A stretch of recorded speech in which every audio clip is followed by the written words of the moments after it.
action. Hi everyone, my name is Myrna Brady. I'm the General Manager and Vice President of Sports, Recovery, and Performance here at Rescue Wellness. I'm also in charge of Rescue Athletics, and I'm so happy and proud to be sitting here talking to Elijah Moore, aka to the world Chapa, but most importantly, a dear friend and someone I actually consider to be a family member and nephew now. Elijah, tell us, what made you come here and how's it made you feel thus far? I feel as if as an athlete you have to kind of take care of your body. Like on the court you have to work really hard. You have to do certain things to like prepare yourself, but also you have to be smart about it because after years of doing those types of things, your body will break down. So I feel like coming here and just being able to recover and learn certain things about my body, and even like down to like just stretching in a certain way is very very important for athletes. I love that. I saw that you've been doing some really great things lately, right? You won the 3-point contest just now recently, and you're preparing for another cycle of traveling. And one of the things that we did with you today was the hyperbaric oxygen chamber. How does that make you feel when you come out of it? It makes you feel very like energetic. It makes you like feel different, like bubbly.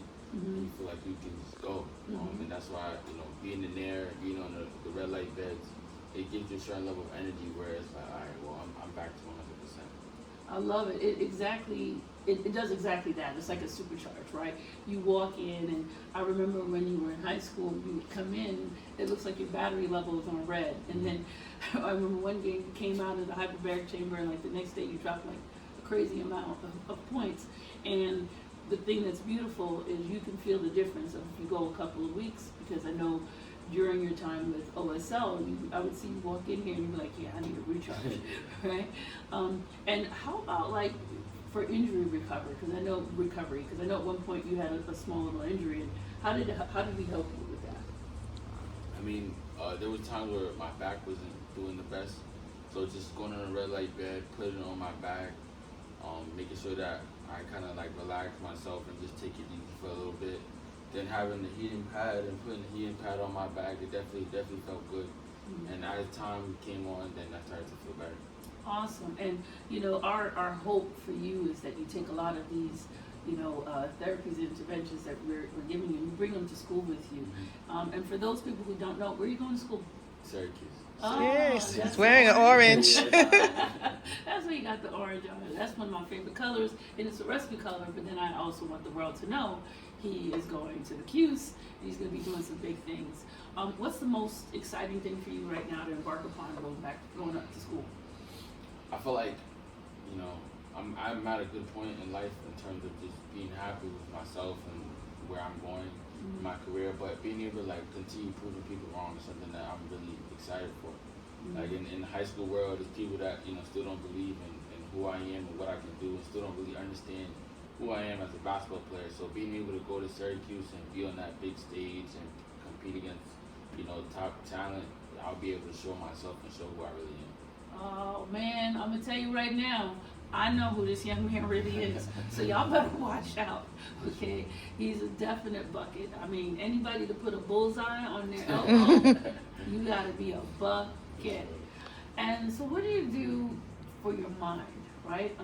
One of the things that I really admire about you is you come in here and you always seem like you're in a nice, even-keeled state. I've never seen you too high, never seen you too low, unless I see you on the court and somebody like tests you and then you like flex up. I've seen that a few times this season. But what do you do to keep yourself in that steady state? I feel like sometimes you have to just be a kid at the end of the day. Obviously, you gotta work out, you gotta go to school, you gotta do certain things where it takes a lot of your focus, but just being able to relax and, talk to your friends here and there, or, be with a girlfriend depending on what it is, or doing certain things so you can just say like, be regular for a tiny bit and then go back to just, locking in. I love it. And I'm gonna go down that road with you, because what I appreciate about you is you understand that this is a profession, right? Like this is your career.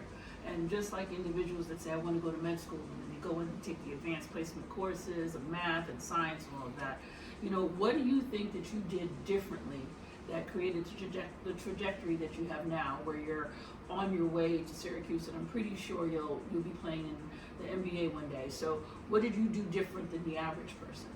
I feel like just sacrifices. Like my dad always preaches to me, like sacrifice certain things. And yeah, you have to be a kid, but also you have to sacrifice certain things about being a kid. So, like, you know, sometimes you want to go to a party, you want to go out with your friends, you gotta just get in the gym. Like, you know, waking up early in the morning and working out before school, things like that, or working out late at night and you know, losing a little bit of sleep so that you can get in some extra reps. Those things are very, very important when it comes to just, being, a professional athlete. And then also coming here and then just taking care of my body and making sure that I recover and putting it all together is things that will definitely show. No, that's, again, I can't say enough. And I have to let you know, we are blessed that we work with so many talented athletes from every sport you can think of. And what I can tell you is the discipline that he's talking about isn't just on the court and here at recovery, but Syracuse is no easy school to get into. So academically, you definitely had to make sure you were about your books. So kudos to you for doing that as well. And then it's also the little things. We have so many athletes coming here, and God knows I'm not being disparaging to anyone, but sometimes when you haven't gone down the road that Chapa has been able to go down, something as simple as folding your clothes up and putting them in a neat pile when you're getting on one of our beds or you're going into the hyperbaric chamber. It goes a long way, and those are the little things that the coaches see, and they're like, this is a kid that we can bring here.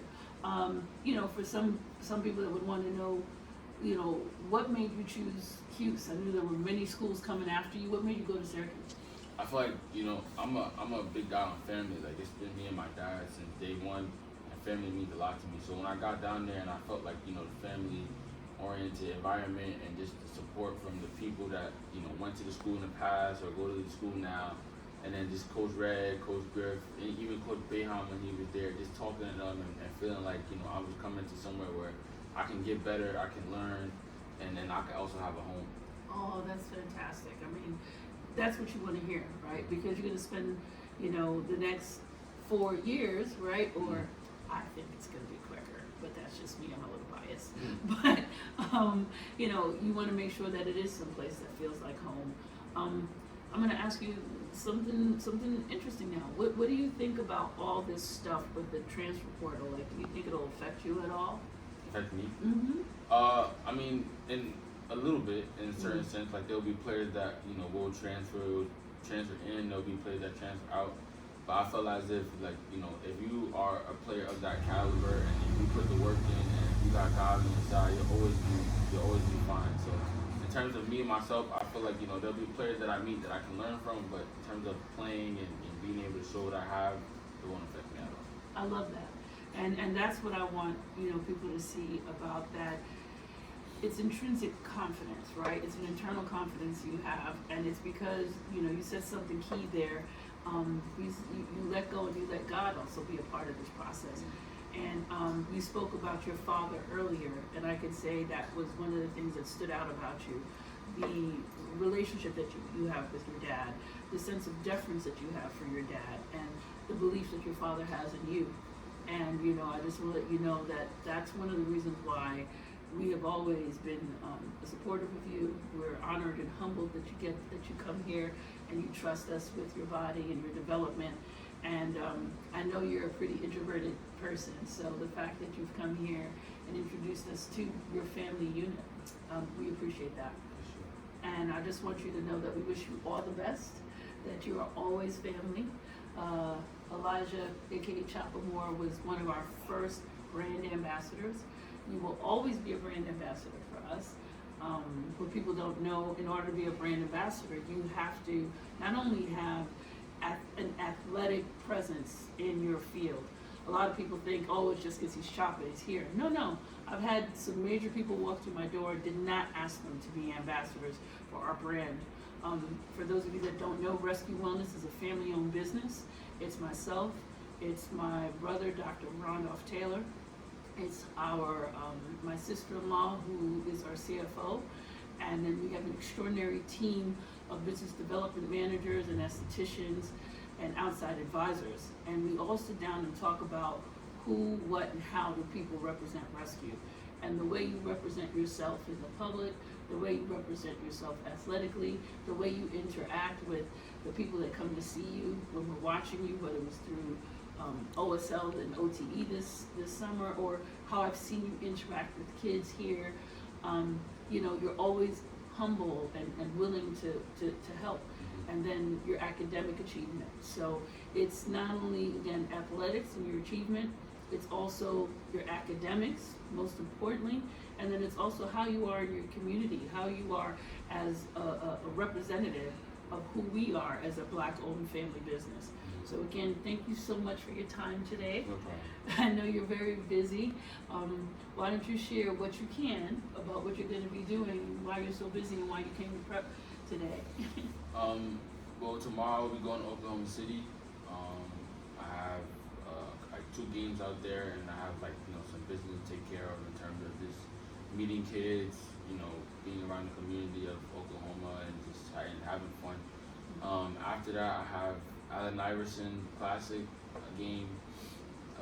That's in Virginia, and then shortly after that, I go to Vegas for like 3-4 days as well. So I'll be around town. Exactly. So that's another reason why he spent the last 2 days while he was home, as he said, sacrifice, right? Short-term sacrifice.